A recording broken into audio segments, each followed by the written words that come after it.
Good morning everyone.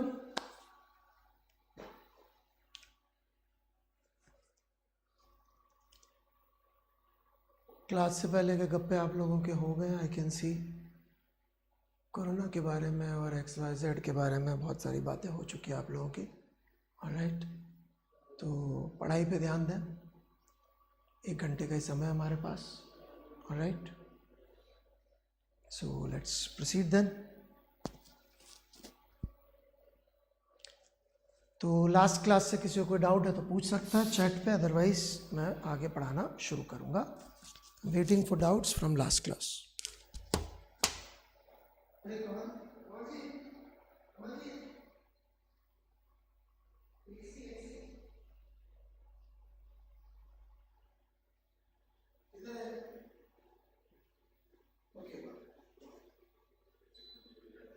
Okay, ठीक है okay.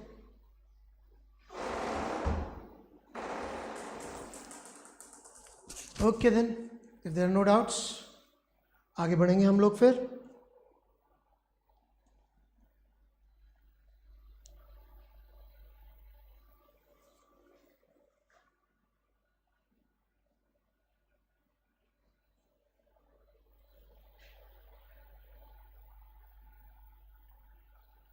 Alright, तो आज हम लोग अपनी स्टोरी को थोड़ा सा आगे बढ़ाएंगे। हमने प्लेन रिफ्लेक्शन ख़त्म नहीं किया पूरी तरह से। मिरर पे रिफ्लेक्शन के बारे में हम थोड़ी बहुत बातचीत फ्यूचर में और करेंगे, लेकिन अभी हम लोग अपना फोकस स्फेरिकल रिफ्लेक्शन की तरफ ले जा रहे हैं। ओके,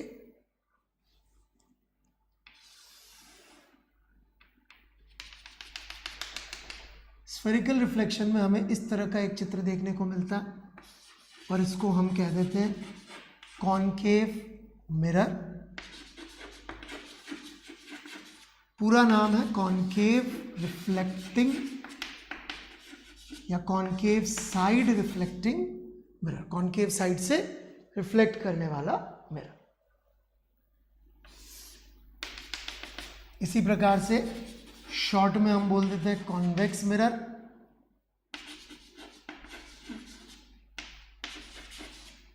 पूरा नाम है कॉन्वेक्स साइड रिफ्लेक्टिंग मिरर। सो इस तरह के 2 मिरर्स की हम लोग कहानी पढ़ने जा रहे हैं। Okay, concave side reflecting and convex side reflecting mirror. अब ये जो 2 तरह के मिरर हम लोग पढ़ने जा रहे हैं, थोड़ा सा पहले हम लोग इनको क्लियरली समझने की कोशिश कर लेते हैं। ओके, एक बच्चे को शायद सुनने में प्रॉब्लम आ रही है। ये मोनो माइक है, तो या तो लेफ्ट में आ रहा होगा और आप राइट में लगा के सुन रहे हैं, इस वजह से प्रॉब्लम आ रही है। चेंज कर लीजिए, जो भी कंप्यूटर या जहाँ पे भी आपने लगा रखा है तो सुनाई दे जाएगा। Okay, now concave side, convex side, ये चित्र जरूर ऐसे बना दिए जाते हैं। यहाँ हो क्या रहा है, first of all let me explain this to you. एक आर रेडियस का स्फीयर समझ ले, कांच का बना हुआ। ओके, एक कांच का बना हुआ आर रेडियस का स्फीयर है, शेल है। ओके, शेल मतलब अंदर से खाली और बाहर भी खाली सब कुछ। तो इस प्रकार की जो शेल है आर रेडियस की, इसकी मान लीजिए हमने ये साइड को सिल्वर कर दिया। ऑलराइट, सिल्वरिंग आई होप सब समझते होंगे। ऑलराइट, यदि कभी भी किसी ने मिरर को पलट के देखा है, ऑलराइट, कभी भी किसी ने मिरर को पलट के देखा है, तो मिरर जो होगा, ऑलराइट, उसका पीछे से देखेंगे तो ब्लैक ब्लैक दिखता है, सामने से चमकता हुआ दिखता है। That process is silvering. मतलब ये तो हो गया आपका ब्लैक वाला साइड और ये वाला साइड हो गया चमकने वाला या फिर reflecting side. So that is concave side reflecting mirror. और इसको यदि मैंने ऐसे कट कर दिया, ऑलराइट, तो प्लीज अंडरस्टैंड कि हम इसको बनाते 2D हैं, बट आप सोचिए यदि मैंने एक स्फीयर से इसको कट किया तो आपको एक ऐसे 2D में एक चीज नहीं मिलेगी, आपको एक 3D में चीज मिलेगी। ऑलराइट, आपको 3D में एक चीज मिलेगी और जो 3D में आपको चीज मिलेगी दैट इज योर मिरर। हम जनरली इस तरह की डायमेंशन की बात करते हैं, जबकि प्लीज अंडरस्टैंड जितनी डायमेंशन आपको बोर्ड में इधर दिख रही है उतनी डायमेंशन मोर और लेस बोर्ड के आगे और पीछे भी होगी। ओके, मिरर के आगे और पीछे भी उतनी ही डायमेंशंस होंगी जितना आपको ऐसे दिखती है। तो ये एक इंपॉर्टेंट बात थी। सिल्वरिंग बाहर की बजाय अंदर की साइड करके काट दिया आप, तो अभी आप देखेंगे कि ये साइड रिफ्लेक्टिंग हो जाएगी, इधर ये साइड रिफ्लेक्टिंग हो गई थी। इस साइड पे डालेंगे कुछ नहीं होगा, इस साइड पे डालेंगे कुछ भी नहीं होगा। Alright, so that is the idea.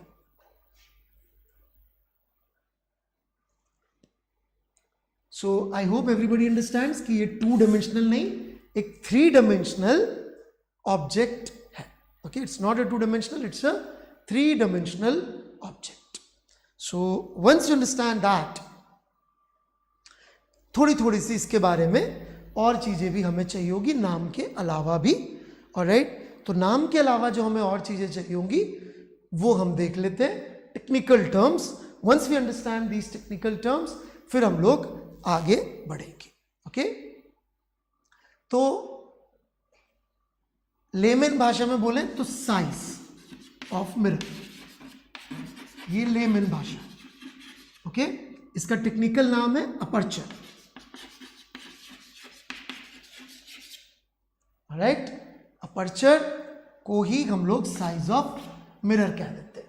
जो यहाँ पे चित्र देख के बहुत आसानी से सबको समझ में आ जाना चाहिए कि यहाँ पर साइज ऑफ मिरर का अर्थ क्या होगा।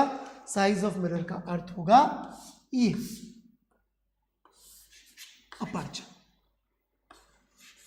राइट, कि मिरर कितना बड़ा है, that is aperture, that is size of mirror. तो ये लिखते जाएंगे आप साथ साथ तो बेस्ट रहेगा।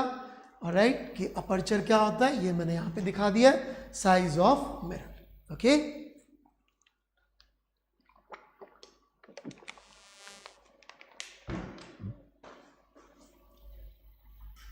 इसको कभी कभी पुरानी किताबों में, ऑलराइट, कभी कभी इसको डायामीटर भी बोल देते हैं।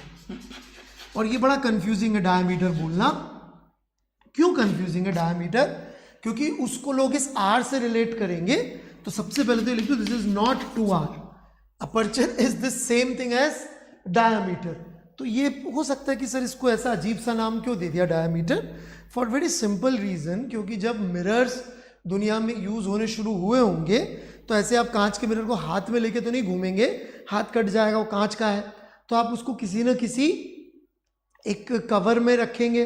तो जो कवर में आप रखेंगे, जिस डिस्क में आप रखेंगे, उसकी जो डायमीटर होगी, जिस डिस्क में आप इसको एम्बेड करेंगे, that would be basically equal to the aperture. इसलिए diameter of mirror has nothing to do with this radius r. Is that okay? I hope that part is clear to everyone. तो diameter भी बोलते हैं aperture को, rarely बोलते हैं। Most of the time सबसे ज्यादा जो वर्ड यूज होता है दैट इज अपर्चर या फिर साइज ऑफ मिरर। तो मैं ये चीजें हटा के फिर आगे बढ़ता हूं।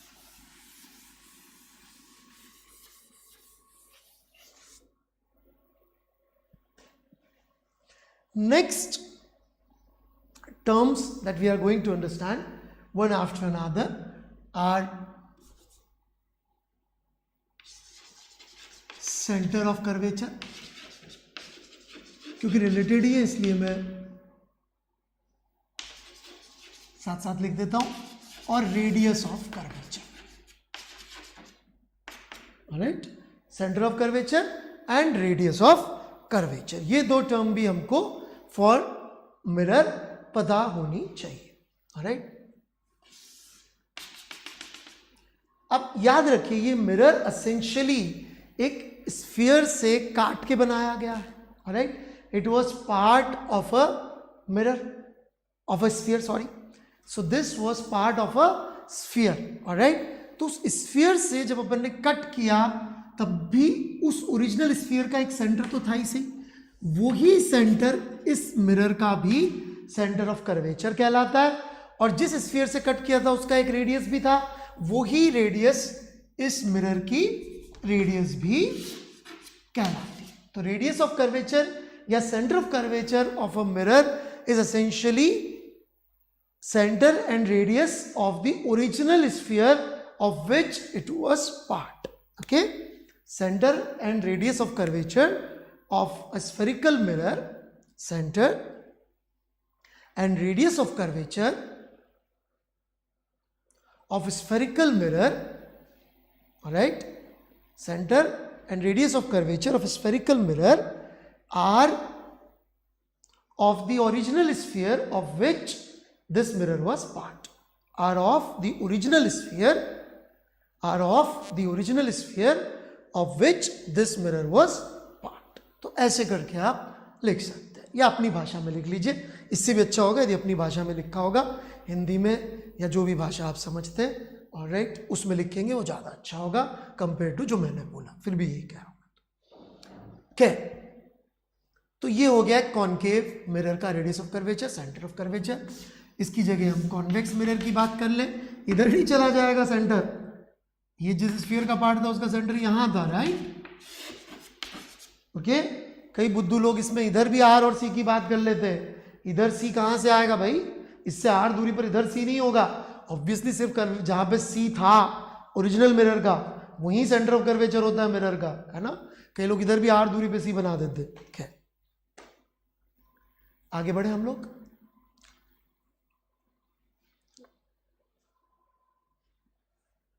यहां तक किसी को कुछ पूछना है तो पूछ सकते, नहीं तो हम आगे बढ़ेंगे.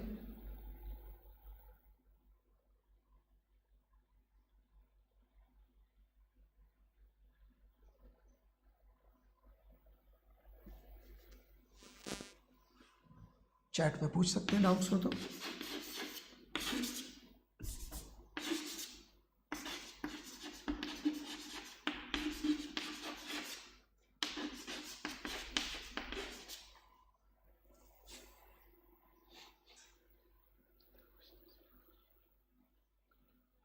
प्लेन मिरर के ओरिजिनल स्फीयर का रेडियस इन्फिनिटी होगा, सो प्लेन होगा वो, नाम में ही प्लेन है बेटा, ऑलराइट, नाम में ही प्लेन है शुभ अग्रवाल. चलिए आगे बढ़ते हैं फिर हम लोग.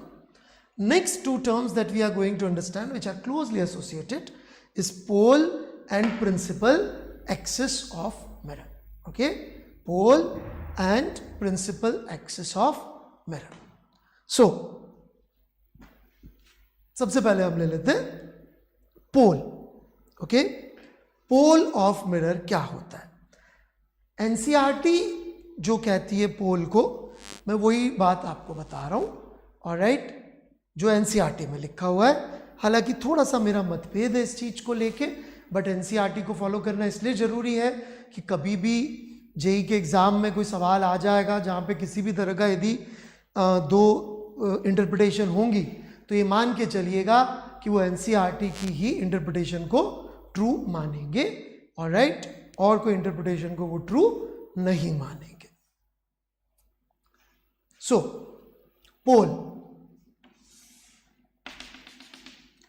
Central portion of mirror is called पोल.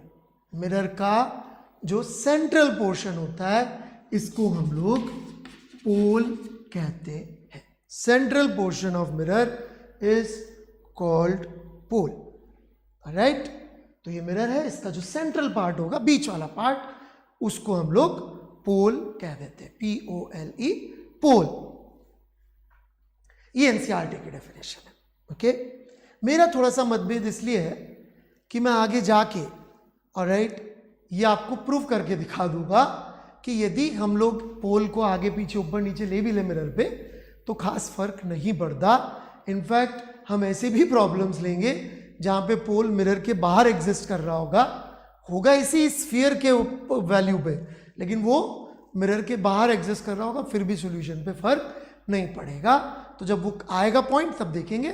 तब तक के लिए ऑफिशियल डेफिनेशन तो यही है कि पोल मतलब central portion of mirror. That is your official definition of pole, right. इसी को फॉलो करना है जब तक मैं आपको फर्दर कुछ और चीज ना बता दूं. तो ऑफिशियल डेफिनेशन क्या है पोल की? Central portion of mirror. अभी इससे रिलेवेंट आप डाउट मत पूछिएगा कि सर कब होगा, कैसे होगा, वो जब वक्त आएगा मैं बता दूंगा। अभी मैं सिर्फ बता रहा हूं कि भैया ऑफिशियल डेफिनेशन ये है। कभी कभी फ्यूचर में हम वेरिएशन करेंगे, वो इसलिए बता देता हूं ताकि जब मैं आगे वेरिएशन करूं तो किसी को नहीं लगे सर आपने उस दिन तो एक आधा पोल यही होता है। ऑलराइट, चलिए आगे बढ़ते हैं हम लोग। Principal axis, what is principal axis? लिखिएगा, बहुत जरूरी है इसको लिखना।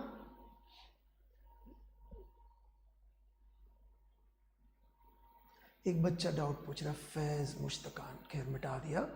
ये लोगों को सीखना नहीं है, उनको अपनी डेफिनेशन देने में इंटरेस्ट है। ऑलराइट, प्लीज़ जाके एनसीईआरटी पढ़ लीजिए 12th क्लास की। मैंने लॉजिक दिया है कि क्यों ऐसा डेफिनेशन दे रहा हूँ मैं, बिकॉज एनसीईआरटी में यही दे रखी है। ऑलराइट, एसेंशियली कोई भी फिजिक्स में कभी कोई लफड़ा हो गया तो वो उसके अलावा किसी और की नहीं मानेंगे, वो एनसीईआरटी की ही मानते हैं। जब भी कभी कोई कन्फ्यूजन हुआ है आज तक किसी भी सिनेरियो में, पिछले मैं कब से जेई के लिए पढ़ा रहा हूँ 99, ऑलराइट, तो 21 साल हो गए करीब करीब, तो 20 से 21 साल से उन्होंने एनसीईआरटी के सिवाय किसी भी और को फॉलो नहीं किया। ऑलराइट, चलिए, सो प्रिंसिपल एक्सिस की डेफिनेशन लिखने के लिए सब लोग तैयार? Line joining pole and centre of curvature is called principal axis. Okay, line joining pole and centre of curvature is called principal axis. Line joining pole and centre of curvature is called principal axis. Pole को और centre of curvature को join करने वाली line को हम लोग principal axis कहते हैं। ओके, तो ये बहुत इंपॉर्टेंट होगी आगे जाके हमारी सारी पढ़ाई के लिए कि हम लोग पोल को और सेंटर ऑफ कर्वेचर को ज्वाइन करने वाली लाइन को ही प्रिंसिपल एक्सिस कहेंगे। So we are done with the basic wordings, basic terminology that we'll be needing for understanding geometrical optics. For spherical mirror, we have the two laws, we'll be using those laws, and we have understood image, object, definitions. तो अब ये सब चीज़ें जो हमने अभी तक सीखी हैं वो यहाँ पर जगह जगह पर यूज हो रही होंगी और नई चीज़ें भी आएंगी। So before I proceed any further, किसी को किसी टर्मिनोलॉजी में किसी भी प्रकार का डाउट हो तो आप चैट विंडो पे लिख सकते हैं और फिर हम उसका जवाब देने का प्रयास करेंगे। रेलेवेंट डाउट होगा तो, कई बच्चे इररिलेवेंट अपना ज्ञान देना चाह रहे हैं रादर देन आस्किंग डाउट्स, तो वो आपका ज्ञान आप रखिए अपने पास। Alright, I am sorry to say that using such strong words, but you should know. Doubt लिख सकते हैं आप कि जब मैं आपको बता रहा हूँ तो आपको कौन बता रहा है। Alright, we are the people जो कोटा के सब्जेक्ट्स जिनकी सारी जगहों पर यूज़ होते हैं, मटीरियल शीट्स, वो हमने ही बनाए हैं। ऑलराइट, जिसको हम आज से 15 साल पहले पढ़ाते थे वो अब आपको कुछ ऑथर्स की किताबों में या कुछ जो नए नए लोग इंटरनेट पे पढ़ा रहे हैं उन लोगों के लेक्चर में सुनने को मिल जाएगा जो हम 15 साल पहले पढ़ाते थे। जो हमने उसके दौरान 15 साल में ग्रो करा है, जो नई नई चीज़ें सीखी वो मिलेंगी भी नहीं कहीं पर भी। सो वो रटी रटाई डेफिनेशन जो उन्होंने कभी सोची भी नहीं थी उसको पढ़ के अपने आप को कन्फ्यूज मत होइए। ऑलराइट, तो जो मटेरियल हमने बनाया था आज से 15 साल 10 साल पहले वो मार्केट में अब लोग पढ़ाना शुरू किए हैं। तो जो लेटेस्ट जेई के पैटर्न के हिसाब से चीज़ें चाहिए वो तो लोगों को पता भी नहीं होती है, वो भी हमारे वीडियोस देखेंगे फिर उसके बाद वो 5 साल बाद फिर आएगा। Alright, so don't worry about knowledge that you gained anywhere, वो outdated knowledge. Lakshya Agarwal sir, pole is a point और अ पोर्शन। देखो मैंने एनसीईआरटी में जो बोला लिखा था करीब करीब वो बोल दिया, तो yes it should be a point. But मान लीजिए यदि आपका मिरर यूनिफॉर्मली बना हुआ ना हो, ऑलराइट, ये तो मैंने मिरर को यूनिफॉर्मली काट दिया ऐसे कटोरी की तरह बिल्कुल, तो इसमें तो सेंट्रल पॉइंट है। मान लीजिए मिरर थोड़ा टेढ़ा मेढ़ा भी काट लूँ तो उसकी रिफ्लेक्टिंग नेचर पे तो कोई फर्क नहीं पड़ेगा ना। ऑलराइट, तो उसके रिफ्लेक्टिंग नेचर पे तो कोई फर्क नहीं पड़ेगा। तो चूंकि रिफ्लेक्टिंग नेचर पे फर्क नहीं पड़ेगा इसलिए हम लोग सेंट्रल पोर्शन कह देते हैं कि ये तो मैं साइड से दिखा रहा हूँ। मान लीजिए सामने से देखने से मिरर ऐसा दिख रहा था भाई, सेंट्रल पोर्शन में कोई point, that's what NCERT wanted, alright. Length of principal axis equal to radius of curvature, Kanha Chaudhary, बेटा एक्सिस की लेंथ नहीं होती है, एक्सिस की लेंथ माइनस इन्फिनिटी से प्लस इन्फिनिटी होती है, so it is nothing to do with radius of curvature mister Kanha Chaudhary, axis is practically infinite length, alright. So I think sufficient है, यहां तक आगे बढ़ते हैं हम लोग।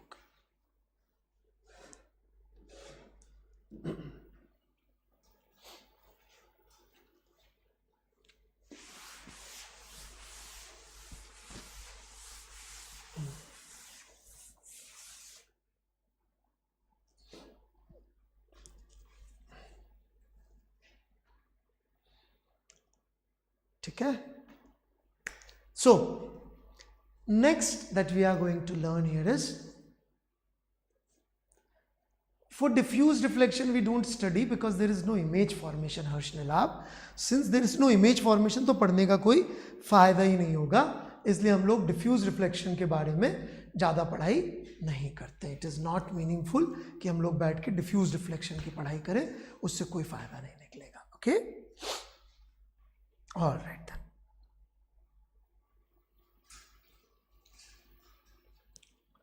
तो आगे बढ़ते हैं हम लोग।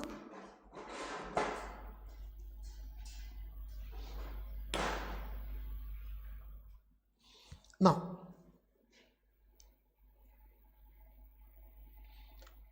Next thing that you need to learn is image formation, okay, कि मिरर में इमेज फॉर्मेशन कब और कैसे होती है, ऑलराइट, और होती भी है कि नहीं होती है, alright. This latter part is very important, जिन लोगों ने ध्यान से पढ़ा था, जहाँ पे हमने डिफ्यूज रिफ्लेक्शन की बात की थी, प्लेन मिरर में हमने प्रूव किया था कि इमेज कैसे बन रही है, यदि समझ में नहीं आया था तो वाला वीडियो एक बार दोबारा देखिएगा, ऑलराइट, जहाँ पे हमने प्रूव किया था कि प्लेन मिरर में इमेज फॉर्मेशन कैसे हो रही है, क्या प्रूफ दिया था हमने, प्लीज लुक इनटू इट, तो आपको समझ में आएगा कि अच्छा इमेज फॉर्मेशन के लिए what we need is to prove कि जो रिफ्लेक्टेड रेज है उनका कोई कॉमन इंटरसेक्शन पॉइंट हो, ओके। तो यहां पर हम लोग सबसे पहले चेक करेंगे, वी नीड टू चेक कि whether there is an image formation और not an image formation, alright, and if there is an image formation where we are forming it, ये सब हमको काम करना है, ऑलराइट। बट उसके लिए हमको सबसे पहले जो एक चीज चाहिए होगी वो है एक और टर्म जिसको लोग गलत सलत थोड़ा सा समझ के चलते हैं, that is paraxial rays, alright. तो कितना गलत समझते हैं इस टर्म को, पैरेक्सियल रे को। मैं नहीं चाहता आप में से कोई डेफिनेशन लिखे, मुझे कोई इंटरेस्ट नहीं आप जो डेफिनेशन लिखेंगे वो देखने में, alright. What I want instead is कि आप लोग ये देखें कि आपकी डेफिनेशन गलत कैसे, आपकी अंडरस्टैंडिंग गलत कैसे, through a particular example that I am going to take, alright. फिर हम लोग वंस वी अंडरस्टैंड पैरेक्सियल रे, फिर हम लोग इमेज फॉर्मेशन पे जाएंगे और तब आपको समझ में आएगा why we needed to understand this definition clearly, okay. Let's say एक ray parallel to principal axis h height पे चल रही है और इस मिरर से आके टकराती है, ऑलराइट। फिर ये रिफ्लेक्ट होगी, लेट्स से जिस पॉइंट से रिफ्लेक्ट होके जा रही है दैट इज I, मैं जानना चाहता हूं कि इस पॉइंट I का C से कितना डिस्टेंस होगा, alright. The question is C का I से, जहां से रिफ्लेक्ट होके गई है ray coming parallel to principal axis, mirror को स्ट्राइक किया और रिफ्लेक्ट होके जा रही है, तो C और I का डिस्टेंस कितना होगा। आपको यदि आंसर आता है तो आप लिख सकते हैं, गलत या सही not to worry, physics attempt के बारे में है, गलत सही अपने आप सही हो जाएगा, लेकिन अटेम्प्ट नहीं करेंगे तो कुछ भी नहीं होगा।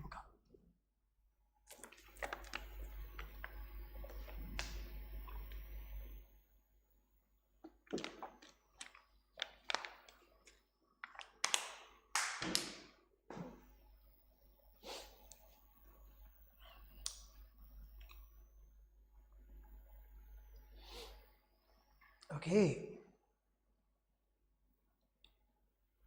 कुछ बच्चे बार बार भी आंसर लिख रहे हैं, फैज और हर्ष वगैरह, कोई नहीं।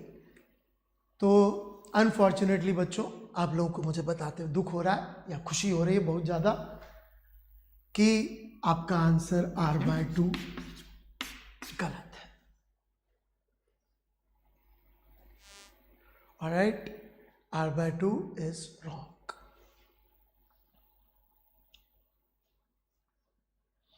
कई बच्चे तो किसी और ही टर्म्स में आंसर दे रहे हैं। Alright, r/2 is wrong. रुक जाइए, I hope this will get your interest back to what I am teaching. All right, so how to find the correct answer and why we need this definition of paraxial ray, इस पे अब हम लोग आएंगे। सो रोक दीजिए, मैं पढ़ाना शुरू कर रहा हूँ। All right, please stop putting that, answers type करना बंद and let's start solving it. All right, तो जो भी हमारा आंसर है r/2, ये वो जहाँ से भी आया, ये अपन ने कुछ पीछे की कोई नॉलेज इकट्ठी करी हुई है। ऑलराइट, वहाँ से आया है। So let's try to go by the basics. Alright, हम लोग बिल्कुल बेसिक से जाएंगे। बेसिक क्या है जी? बेसिक ये जी, हमें लॉ आता है। कौन सा लॉ आता है? हमें आता है लॉ ऑफ रिफ्लेक्शन। जो लोग अभी भी चैट विंडो खुली रखे हुए हैं, उनका बहुत नुकसान होने वाला है। प्लीज़ कॉपी पेन पकड़ लीजिए, क्योंकि मैं बहुत सारी कैलकुलेशंस करूंगा, फिर आप परेशान होंगे। ओके, सो साथ साथ पेन चलाते जाइएगा। तो हम लोग बेसिकली जो लॉज है बस वही यूज कर रहे होंगे। ये हमने जिस पॉइंट पे स्ट्राइक किया, ऑलराइट, इसको हम Q कह देते हैं। ये पॉइंट P है, ये I है। जिस पॉइंट पे स्ट्राइक किया, ऑलराइट, उसको C से कनेक्ट कर दिया, तो ये एंगल ऑफ इंसिडेंस कहलाएगा। Is that clear? ये एंगल ऑफ इंसिडेंस कहलाएगा, क्योंकि ये नॉर्मल और इंसिडेंट रे के बीच का एंगल है। नॉर्मल कैसे हुआ? क्योंकि हमने पॉइंट P को C से कनेक्ट किया, तो it becomes your normal, right. And by law of reflection, जो रिफ्लेक्टेड रे होगी वो भी इस नॉर्मल से थीटा एंगल बना के जा रही होगी। अपन ने कुछ गलत सीख रखा है, उसके लिए शर्माने की बात नहीं है। सीख रहे हैं ना अपन सही, ऑलराइट। ये तो अच्छी बात है कि अपन ने कुछ सीख रखा है और कुछ गलत भी, और अपन को पता भी पड़ रहा है कि भाई ये गलत है और सही है, तो किस कंडीशन में सही है। ओके, तो रे आके टकरा रही है Q पॉइंट पे, और ये CQ हो गया आपका नॉर्मल, और ये रे रिफ्लेक्ट होके जा रही है। राइट, इसके अलावा तो और हमें कुछ आता नहीं है। ये H है। हम लोग साइन थीटा की वैल्यू बड़ी आसानी से लिख सकते हैं, that is going to be H/R, क्योंकि C से Q का डिस्टेंस क्या होगा? CQ is R। सेंटर से मिरर के किसी भी पॉइंट का distance has to be R। Alright, और ये अपन को H दे ही रखा है ना। This angle is theta, parallel line, तो ये एंगल भी थीटा हो जाएगा। ऑलराइट, अब ये भी थीटा, ये भी थीटा, तो ये जो ट्रायंगल है IQC, ये कैसा ट्रायंगल हो गया? IQC। IQC becomes a isosceles triangle. All right, if it's an isosceles triangle, then ये distance CI और QI would be equal. All right, not only that, यदि मैं यहां से I से परपेंडिकुलर डाल दूंगा इसके ऊपर, तो मेरे को एक राइट ट्रायंगल मिल गया है, जिसकी ये वाली साइड, इसको मैं पॉइंट जहां पे ये गिरा है PQR यूज नहीं कर सकता, S कह देता हूं। ऑलराइट, तो CS would be half of CQ, that would be R/2. So I have got CS का value which is R/2. So now it's very easy. Alright, यदि अपन इस ट्रायंगल को फिर से देख लें,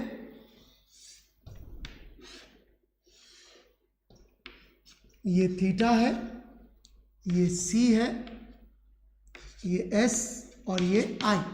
ऑलराइट, कंफ्यूज मत हो जाइएगा, हाइपोटेनियस CI है। ओके, तो सी आई इज हाइपोटेनियस, उसका कॉस थीटा, सी आई का cos theta is C S which is R by two. So our answer, the question was what is value of C I, it is R by two cos theta. लोग बोलेंगे sir cos theta तो आपने दिया ही नहीं है, बिल्कुल sine theta दे रखा है, तो कॉस थीटा की वैल्यू मैं अलग से लिख देता हूँ ताकि दिखने में अच्छा लगेगा, नहीं तो अभी पुट भी कर देंगे. So it would be R square minus H square under root बटे आर. चाहे तो यहाँ पे पुट कर सकते हैं आप सी आई की वैल्यू में, तो it would be right R square by two under root of R square minus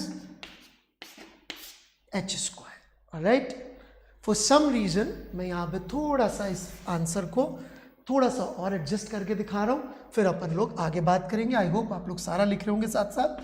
सी आई को किसी वजह से मैं ऐसे भी लिख रहा हूँ, थोड़ी देर में समझ में आ जाएगा ऐसा क्यों लिख रहा था. आर को बाहर निकाल लिया मैंने, आर को बाहर निकाल लिया तो it becomes 1 minus H by R का स्क्वायर अंडर रूट. और ये भी दिख गया होगा, आर को बाहर निकाला तो जो ऊपर आर था उसमें से एक आर कट गया, and this is my another way of presenting the answer.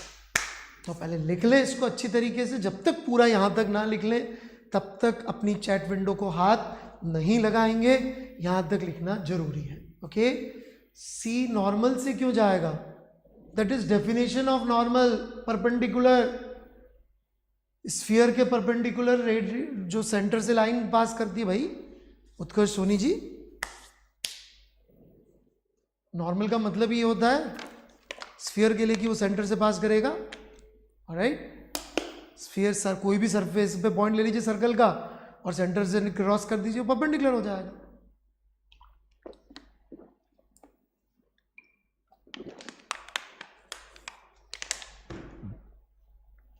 पूरा लिख लीजिएगा, कुछ भी मत छोड़िएगा.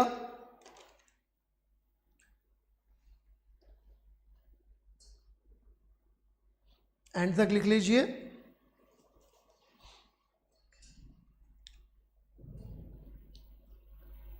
बाकी वीडियो आप पीछे प्लेबैक करके भी देख सकते हैं, कोई लाइन समझ में ना आए तो. ऑलराइट, लेकिन लिख पूरा लीजिएगा सबसे पहले. तो यदि कोई रेलेवेंट डाउट लगा मुझे जो तो पूछ सकते हैं. ओके, फिर हम लोग कंक्लूजन पे आएंगे. पेरिक्सियल रे मैंने अभी तक बताया नहीं है.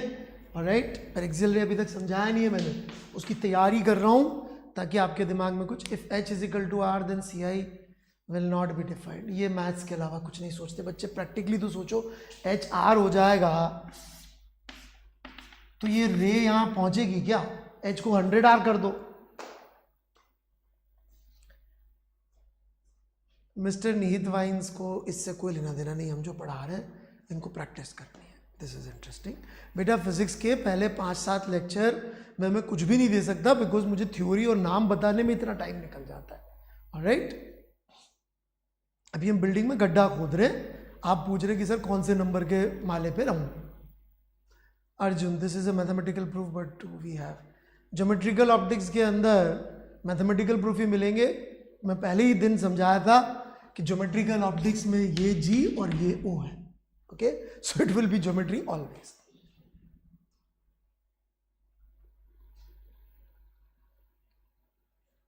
Yes, it is very obvious C I की वैल्यू एच पे डिपेंडेंट आ तो रही है. सो कोई भी खास डाउट किसी ने पूछा नहीं है.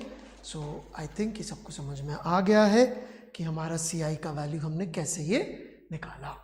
Right, now how C Q is normal, that is definition of perpendicular. बेटा एक सर्कल के अंदर यदि मैं इससे परपेंडिकुलर खींचूंगा, किस सरफेस के किसी भी पॉइंट पे टेंजेंट बना के परपेंडिकुलर खींचूंगा तो सेंटर से पास होता है. छठी कक्षा में सिखाया था कि यदि हम कहीं के भी टेंजेंट का परपेंडिकुलर मानेंगे तो सेंटर से पास होगा सर्कल में. अनिकेत गुप्ता, छठी कक्षा याद करिए. तो मैं मिटा दे रहा हूं, अब मैं पेरिक्सियल रेस पे जाना चाहूंगा. Alright,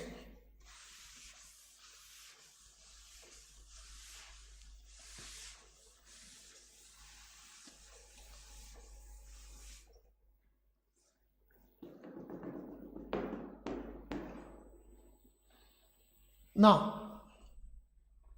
what is paraxial ray. लिख सकते हैं सबसे पहले definition of paraxial rays, rays which form small angle of incidence, rays which form small angle of incidence are called paraxial rays। एक बार फिर से बोल देता हूं ताकि आप अच्छी तरह से लिख लें। Rays which form small angle of incidence are called paraxial rays। इसकी भी आपको दुनिया जान में गलत सलत डेफिनेशंस मिल जाएंगी। ऑलराइट, कि जो छोटे अपर्चर के मिरर पे गिरे, जो क्लोज हो, ये सब गलत डेफिनेशंस हैं। जैसे रियल इमेज की उल जलूल डेफिनेशन लोग कंस्ट्रक्ट करते हैं, वैसे पैरेक्सियल की भी बना लेते हैं अनफॉर्चुनेटली। ऑलराइट, अज्ञानी लोग बना के दूसरों को बता भी देते हैं कि ये डेफिनेशन होती है, और वो दूसरे आके मुझे ही बताने का प्रयास करते हैं कि सर ये नहीं, वो होती है डेफिनेशन। तो जो मुझे ज्ञान देना चाहे उनसे माफ़ी, बाकी नहीं तो पैरेक्सियल रे की परफेक्ट डेफिनेशन यही है, which forms small angle of incidence. Alright, जो छोटा एंगल बना है इंसिडेंस का, वो पैरेक्सियल रे होती है। अब आप लोगों ने एक आंसर दिया था CI का R/2, तो वो R/2 कैसे आया, कैसे दिया था आप लोगों ने? आप लोगों ने अनजाने में एक अजम्पशन ले लिया। क्या अजम्पशन ले लिया आपने अनजाने में? कि ये रे पैरेक्सियल है। कैसे? यदि इस रे को पैरेक्सियल करेंगे तो आपका थीटा छोटा हो जाएगा, थीटा छोटा हो जाएगा तो एसेंशियली H छोटा हो जाएगा। आप देख सकते हैं साइन थीटा की वैल्यू फिर से लिख देता हूं मैं। राइट, ये वाले साइन थीटा की वैल्यू ओरिजिनली H/R थी, तो यदि थीटा छोटा होगा तो H छोटा होगा, H छोटा होता जाएगा R के मुकाबले। If H is much smaller than R, right? If theta is small,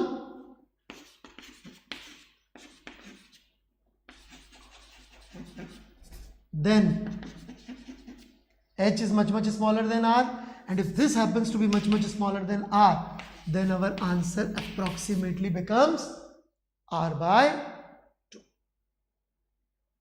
Alright, ध्रुव सिंह पूछ रहे हैं कितना छोटा? इतना कि जो हमारी कैलकुलेशन में उस अप्रोक्सीमेशन का फर्क ना पड़े।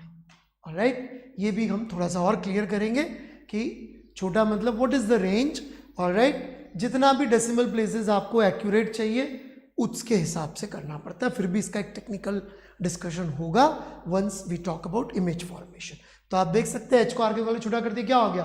R/2। जो आप लोगों का ओरिजिनल आंसर था, जो आप लोगों ने फोकस रट रखा था कि parallel raise on mirror pass through focus, ये अपन ने 10वीं कक्षा में रटा था, लेकिन वहां पर ये नहीं रटा था कि वो parallel rays should be paraxial then only.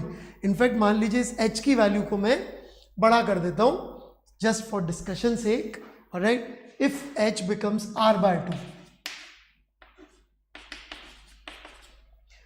तो आप देख सकते हैं H को R/2 पुट करने पर काफी इंटरेस्टिंग आंसर आता है। क्या आंसर आ जाता है H को R/2 पुट करने से?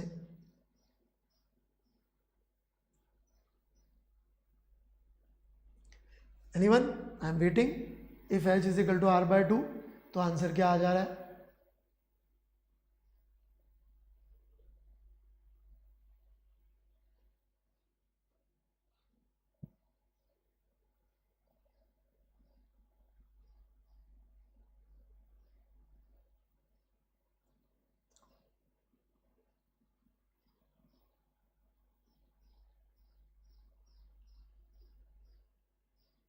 भगवान, सबका भी आंसर सेम नहीं आया। वाह,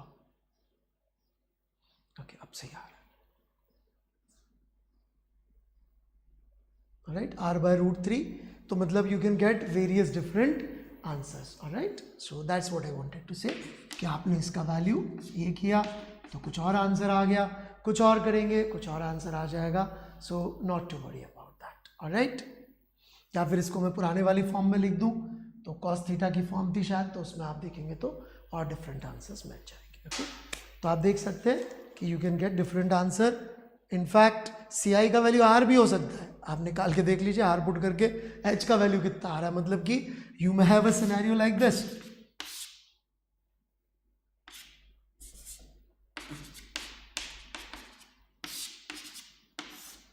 CI का वैल्यू R भी पुट करके देख लीजिए, राइट, किस H पे आ रहा है, पॉसिबल भी है कि नहीं है वो H, what is the H, उल्टी कैलकुलेशन ही करनी है। अब तो ये बिल्कुल भी फोकस नहीं है, राइट, तो focus word is limited word, valid only for paraxial rays. Anyway,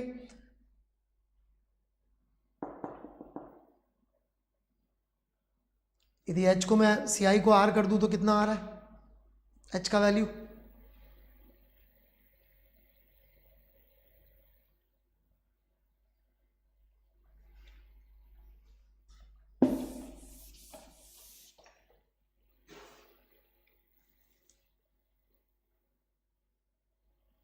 तो सॉल्व करके देख लीजिए, इसमें कुछ नहीं करना, CI की वैल्यू पुट कर दी अपन ने, R is equal to R/2 upon under root of 1 minus H² इसको सॉल्व करके देखना है आपको, alright, which should not be difficult at all. So √3 R/2 which is entirely a possible value, ये पुट करेंगे तो पोल से पास कर रही सी, तो इसलिए यदि अपन रट्टा मार के बैठ जाएंगे कि जी वो तो हमेशा जो है फोकस से पास करती है, नहीं, parallel ray which are paraxial in nature, not any parallel ray, parallel ray which are paraxial in nature, that will pass through so called focus, जो मैं आगे जाके समझाऊंगा अभी से ही, डोंट वरी, जिनको फोकस नहीं पता मैं आगे समझाऊंगा, okay. Now once we understand paraxial rays, हम लोग आगे बढ़ेंगे। तो पेरिक्सियल रे क्या होती है, एक बार मैं फिर से याद दिला दूं, पेरिक्सियल रे का मतलब होगा rays which form small angle of incidence. In fact हम अब जो बात करेंगे, हम जो देखेंगे कि इमेज बन रही है कि नहीं, ये सब चीजें हम लोग किसके लिए करने वाले, सिर्फ और सिर्फ पेरिक्सियल रेज के लिए ही कर पाएंगे।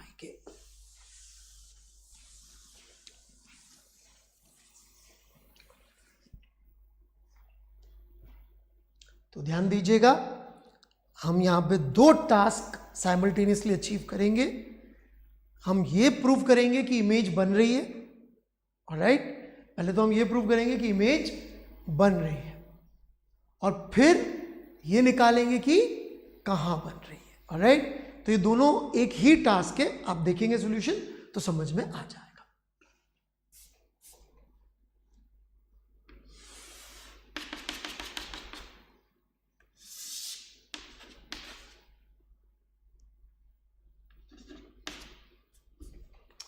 लेट्स से इस एक्सिस पे एक ऑब्जेक्ट हमने रख दिया, प्रिंसिपल एक्सिस पे, one object is placed like this, alright.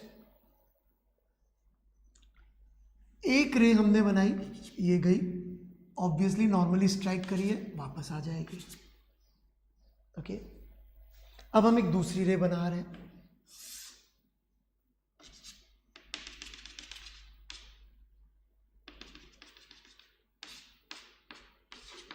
Point Q पे स्ट्राइक करी, एंगल थीटा बना रही थी, ऑलराइट, और थीटा एंगल बनाकर ही वापस आ गई, पॉइंट आई से पास होती हुई, ऑलराइट। दिस इज अवर रे diagram till this particular point.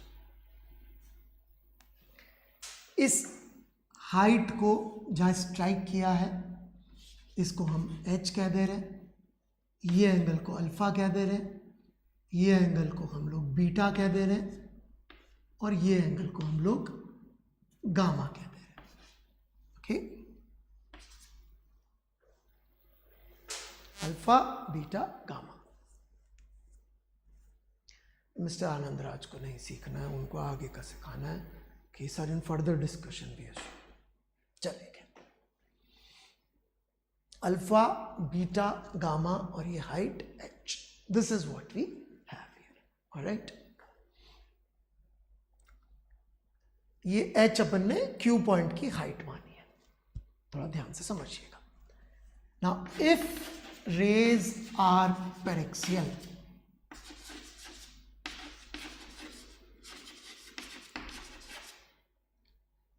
Theta sorry alpha theta is small, होना पड़ेगा डेफिनेशन में, प्लीज ध्यान दीजिएगा, पेरिक्सियल रे के लिए बात होगी। Theta is going to be small if rays are paraxial, rays paraxial है तो theta would be small. Next what,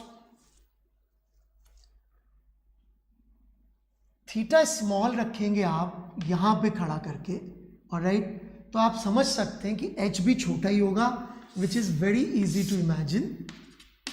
ये सी है, यहां से आप रे निकाल रहे हैं तो देखिए कितना छोटा एंगल बन रहा है, जैसे जैसे ऊपर जाता जा रहा है एंगल बड़ा होता जा रहा है। So this implies H is small.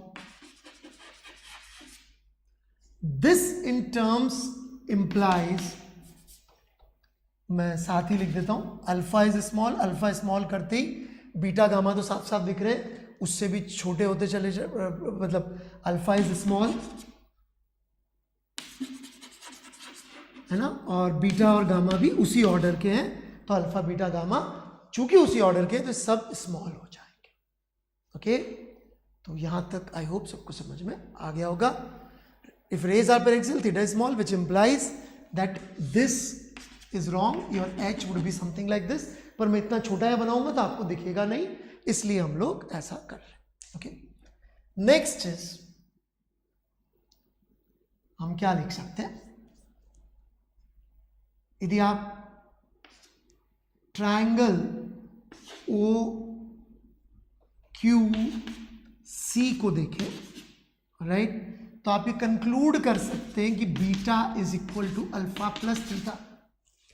Beta is your exterior angle and alpha and theta are your interior angles, so sum of interior angles would be equal to beta.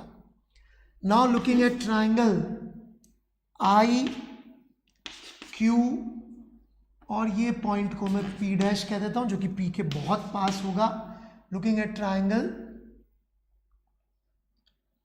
Okay triangle गलत बना दिया, sorry, so triangle is C Q I, okay, triangle is CQI. Looking at this triangle, we can say gamma is equal to theta plus beta. Same logic. Same logic.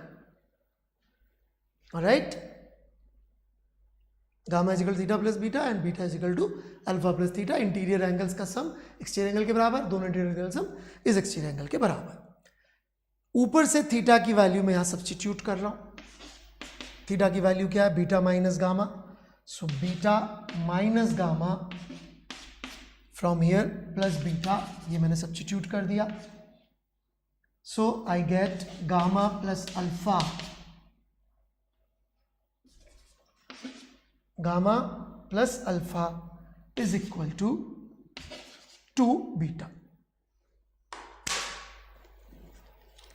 सो यहां तक किसी को कोई doubt है तो आप पूछ सकता है, ऑलराइट। एच स्मॉल कैसे होगा समझ में नहीं आया, दैट्स वेरी इजी। ये मैंने एक पॉइंट लिया एक्सिस पे लाइन ओ, यहां से मैं आपको पेन चलाइए अपनी कॉपी में, एक लाइन ये खींचिए और एक लाइन ये खींचिए, देखिए किस केस में एंगल ऑफ इंसिडेंस स्मॉल होगा। तो यदि इस केस में एंगल ऑफ इंसिडेंस स्मॉल है तो कब है, जब h स्मॉल है, ना कि जब h डैश स्मॉल है, राइट। जैसे जैसे h बढ़ता जा रहा है एंगल ऑफ इंसिडेंस बढ़ता जा रहा है, इट्स सो इजी टू सी। खुद पेन चला के देख लीजिए, दोनों डायग्राम बना लीजिए, ओ पे ओ रखिए एक्सिस पे, एक छोटे h पे बना के देखिए एंगल ऑफ इंसिडेंस, एक बड़े h पे बना के देख लीजिए, दिख जाएगा वाई h इज स्मॉल।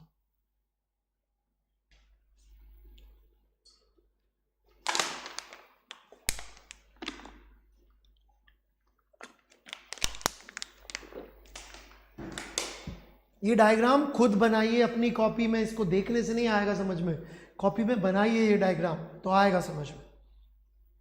आपकी कॉपी में आपको कुछ नहीं करना, बस ये डायग्राम बना देना। ये देखिए छोटे h का डायग्राम, ये बड़े h का डायग्राम, जैसे h बड़ा हुआ एंगल ऑफ इंसिडेंस बड़ा हो गया, जैसे एंगल h छोटा हुआ एंगल ऑफ इंसिडेंस थीटा भी छोटा होता चला जाएगा, that's all.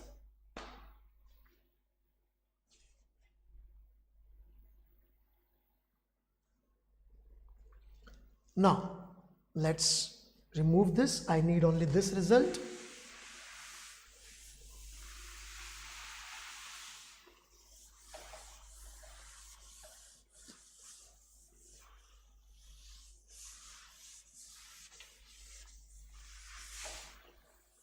Now gamma,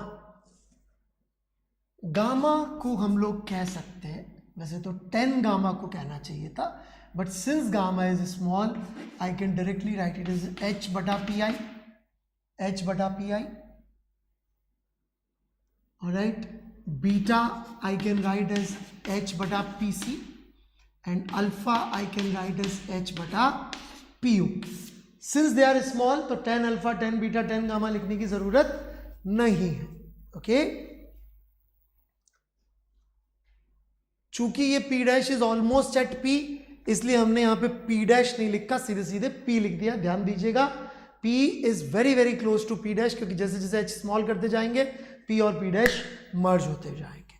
alright, तो ये हमने यहाँ पे p dash p dash p dash लिखने चाहिए थे, पर हमने p डैश को p ही मान लिया, because p dash is alright, p and p dash are same points. Alright, as p dash is close to p, right, and gamma alpha beta छोटे, इसलिए अपन ने ये लिख दिया. नाउ ये वैल्यूज यहां सब्स्टिट्यूट करी, h by P I plus h by P O is equal to 2h by P सी,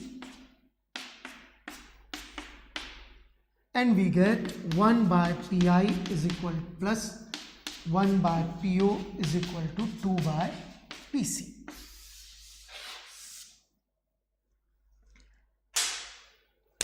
मैंने दो चीजें करनी थी, मैंने दोनों चीजें यहां पे प्रूफ कर दी है. ऑलराइट, मुझे ये प्रूफ करना था कि इमेज बन रही है, वो भी यहां प्रूफ किया है, और कहां बन रही है ये भी मैंने यहां पे प्रूफ कर दिया है.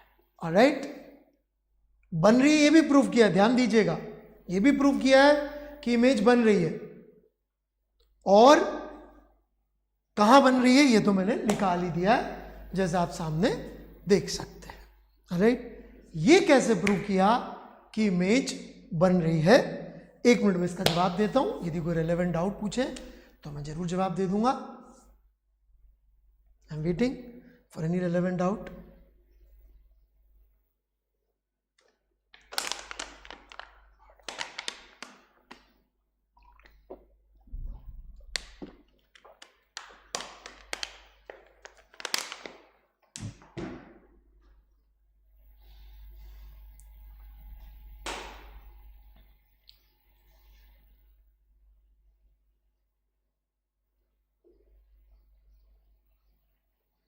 If there are any doubts, you can ask.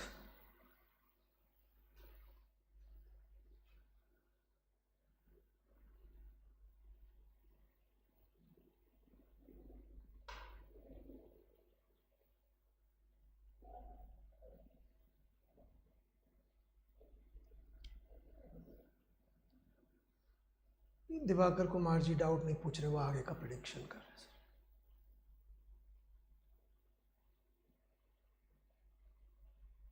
Okay then, here I would like you to learn one more term, because terminology धीरे धीरे यहाँ सीखनी पड़ेगी. It is known as spherical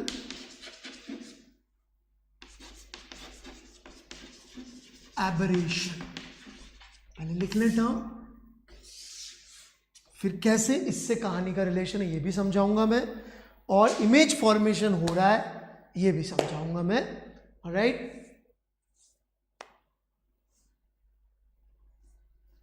sir क्या हम कह सकते हैं थीटा तभी स्मॉल होगा जब ओसी लेंथ कम होगा? नहीं, theta small is an independent, उसका ओसी से कोई लेना देना नहीं है. वो तो इनफैक्ट हम इन्फिनिटी तक लेके जाने वाले हैं आगे जाके. थोड़ा ज्योमेट्री आप पेन चला के देखिए, ओसी से कोई लेना देना नहीं है. ऑलराइट, ऑफ थीटा आप पता नहीं इमेजिन कर रहे हैं rather than using your drawing. Please use your drawing, आपको साफ साफ दिखाई देगा कि ओ को दूर ले जाने पे भी उसी जगह पे थीटा पे कोई फर्क नहीं पड़ रहा. ओके, खैर सो उत्कर्ष प्रताप सिंह ने पेन नहीं चला के देखा, नहीं तो पेन चलाते ही दिख जाता कि ऐसा नहीं। ओके, तो इमेज बन रही है, कैसे प्रूव किया मैंने, एंड अंडर व्हाट कंडीशंस। देखिए यहां पर मैंने कितनी रेस का इंटरसेक्शन पॉइंट दिखाया आई को, सिर्फ 2 का, राइट, सिर्फ 2 रेस का इंटरसेक्शन पॉइंट दिखाया मैंने आई को। यदि 2 रेस यहां इंटरसेक्ट कर रही है तो इससे तो प्रूव नहीं होता कि इमेज बन रही है। 2 ही रेस को प्रूव किया मैंने, आई पे चल रही है, एक तो सीधी जो जाके वापस लौट गई थी, एक है थीटा वाली।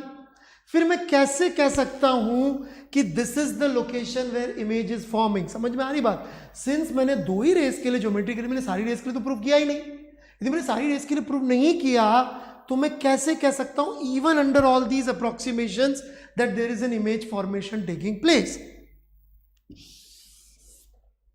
The answer is pi is not dependent on alpha, beta, gamma और थीटा। pi का जो रिजल्ट आया वो बीटा या अल्फा या जो दूसरी रे की चॉइस थी, सिंपली बोले तो अल्फा पे डिपेंडेंट नहीं आ रहा है। कहने का मतलब यदि मैंने कोई और रे छोटे एंगल पे निकाल ली होती तब भी pi की वैल्यू यही आती। इसका मतलब जो यहां से और रेज निकली होंगी छोटे एंगल पर, ऑलराइट, मैं फिर से समझाता हूं, इस O से जो और भी रेज निकली होंगी छोटे एंगल पर उनके लिए भी मैं यही रिजल्ट निकाल पाऊंगा। इसका मतलब जिस पॉइंट पे ये स्ट्राइक कर रही है रिफ्लेक्ट होके, वो डिस्टेंस का कोई लेना देना नहीं है कि हमने ये वाली रे कौन सी चूज करी थी। इसका मतलब जितनी भी रेज O से निकली है, जब तक वो पैरेक्सियल है, जब तक वो पैरेक्सियल है, तब तक उनका इंटरसेक्शन पॉइंट मोर और लेस आई होगा। ये बात पे ध्यान दीजिएगा, मैंने क्या बोला, मोर और लेस आई होगा, मतलब कि आई के बहुत क्लोज से निकलेंगी। क्यों बोल रहा हूं आई से बहुत क्लोज से निकलेंगी? इसलिए बोल रहा हूं क्योंकि अप्रोक्सीमेशन में हमारा काम चल रहा है। Alright, we are talking about approximation में क्या हुआ है। तो अंडर अप्रोक्सीमेशन हम कह सकते हैं कि आई के बहुत अड़ोस पड़ोस से ही निकल रही होंगी। तो समझ में आया सबको हमने कैसे प्रूव कर दिया image formation is taking place? हमने इस लॉजिक से प्रूव कर दिया कि image formation is taking place because जो लोकेशन आई आएगी इस पॉइंट ऑफ इंटरसेक्शन की इन दोनों रेस के, वो इस चॉइस ऑफ रे पे डिपेंडेंट नहीं है। मतलब मैंने किसी और एंगल पे रे ली होती तो भी इंटरसेक्शन पॉइंट आई होता, बट अंडर दी अजम्पशन। अब इस अजम्पशन की वजह से क्या पंगा है, उस पंगे को बोला जाता है स्फेरिकल एबरेशन। एबरेशन का मतलब होता है गड़बड़, टेक्निकली इसका मतलब होता है गड़बड़। तो स्फेरिकल नेचर ऑफ मिरर की वजह से क्या गड़बड़ हो रही है? गड़बड़ ये हो रही है बच्चों कि जो इमेज बन रही है ये शार्प नहीं होगी। इमेज जो बनेगी स्फेरिकल सरफेस से, it is not sharp. Why we are saying it is not sharp? Because mathematically not all the rays are actually intersecting at eye. They are close to eye but they are not at eye. तो जो image बनेगी वो blurred होगी। What is meaning of this कि blurred होगी image? इसका अर्थ ये है कि जिन लोगों के चश्मा लगा हुआ है वो चश्मा हटा के जब किसी चीज को देखते दूर की तो उनको दिखती तो है वो चीज, लेकिन उतनी क्लियर नहीं दिखती। और जिनको चश्मा नहीं लगा हुआ है वो चश्मा लगा के देख लो यार, तो आपको जैसा दिखेगी दुनिया वो ब्लर्ड इमेज होगी। तो जो इमेज बनती है ड्यू टू स्फेरिकल रिफ्लेक्शन, वो इमेज शार्प नहीं होती, it is a blurred image. वो इमेज ब्लर्ड होती है, एज इन क्लियर नहीं होती, क्योंकि वो मैथमेटिकली आई से सारी रेस पास नहीं कर रही है। They are not passing through I simultaneously, alright, at mathematically at one point. So that is why it is called spherical aberration, and this is the reason कि जो बहुत हाई टेक ज़रूरत होती है, हाई टेक रिक्वायरमेंट्स होती है mirrors की, तो वहाँ पर हम लोग स्फेरिकल मिरर्स यूज़ नहीं करते, कोई और शेप का मिरर यूज़ करते। उसकी मैथमेटिक्स हम नहीं करके दिखाएंगे। उन मिरर्स का शेप और उनकी मैथमेटिक्स इतनी ज़्यादा मैथ्स इन्वॉल्व है कि आपको मैथ्स के टीचर जब वो कैलकुलस पढ़ा रहे होंगे, एप्लीकेशन ऑफ डेरिवेटिव्स शायद, तब वो करके दिखाएंगे, या शायद कोनिक सेक्शंस में करके दिखाएंगे। Alright, one of the geometrical figure has this property कि उससे सारी रेज एक ही पॉइंट से क्रॉस करती है। ओके, तो वो कौन सा शेप है? आप चाहे तो ढूंढ के आ सकते हैं अगली क्लास में। ऑलराइट, अभी होमवर्क देने का टाइम अगली क्लास से आना शुरू होगा, क्योंकि आपको फिजिक्स सिखाने के लिए हमें बहुत सारा बेस बिल्ड करना पड़ता है। ऑलराइट, तो वो बेस अभी हम लोग बिल्ड कर रहे हैं, तो हैव पेशेंस। पर फिर फिजिक्स का होमवर्क एक बार शुरू हो जाएगा तो आता चला जाएगा। ऑलराइट, तो यहाँ पर कोई डाउट है तो मैं उसके लिए वेट कर रहा हूँ। Sir, we are not taking big angle then theta पर dependent, so that P I, नहीं बेटा इमेज है अरिनगर, it is an image, but this image is not sharp, it is a blurred image. Right, अरिनगर चश्मा हटा के देख लो यार, दुनिया को जैसी वो वैसी इमेज दिखेगी, वैसी इमेज स्फेरिकल मिरर से बनती है, जो कि बहुत ज़्यादा यदि आपकी टेक्निकल एप्लीकेशन नहीं है तो इट वर्क्स परफेक्ट। ओके,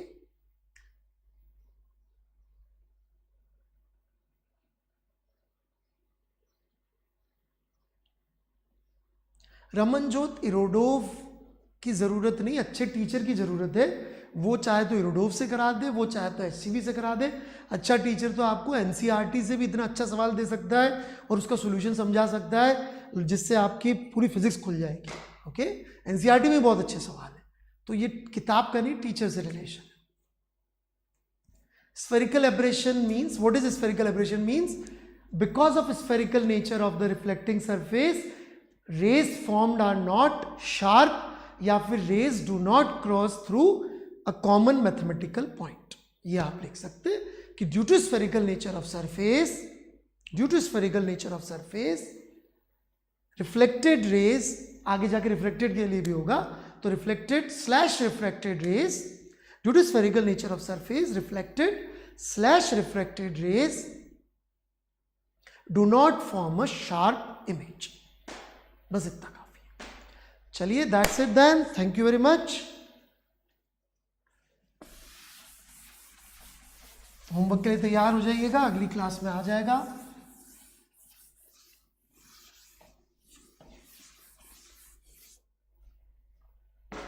बड़ा मजा है आप लोगों को पढ़ा के।